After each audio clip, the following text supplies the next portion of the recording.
просторном балетном зале репетируют постановку, артисты готовятся к выступлению, как и оркестр, этажом выше.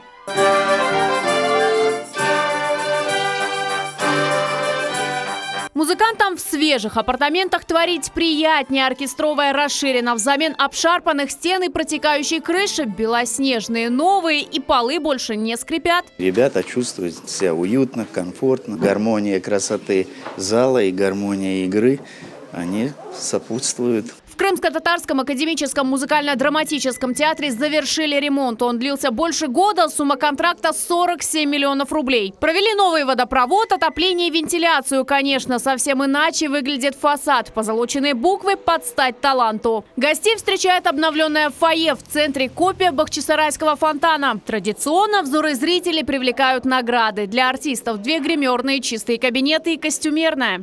Театр продолжал работать, несмотря на ремонт. Артисты не смогли оставить своего зрителя без культурной жизни. Вот и сейчас они репетируют программу, которую покажут в Турции в Дни крымско-татарской культуры.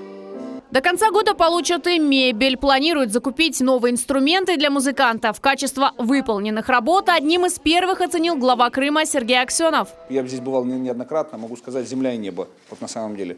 Условия созданы и для тех, кто творит и вдохновение здесь получает, но и для тех, кто будет приходить смотреть. Мне кажется, что все очень комфортно, очень достойно. Поэтому спасибо нашему президенту, нашему лидеру, спасибо коллективу. Спасибо нашему муфтибею, спасибо огромное всем, кто поддерживает на самом деле возрождение, сохранение традиций, культуры народов, проживающих на территории Крыма. Единственный в мире театр крымских татар. Его традиции берут начало от театрализованных спектаклей при дворе крымских ханов. Артисты в разное время становились поддержкой для народа. Вот и сегодня каждый спектакль насыщен крымско-татарской энергетикой и колоритом. Я хочу пригласить всех наших зрителей, всех тех, которые неравнодушны к культуре крымско-татарского народа и просто к театральной культуре, пригласить на премьеру 16 декабря в 18:30 Лопе де Вега «Собака на сене». Добро пожаловать!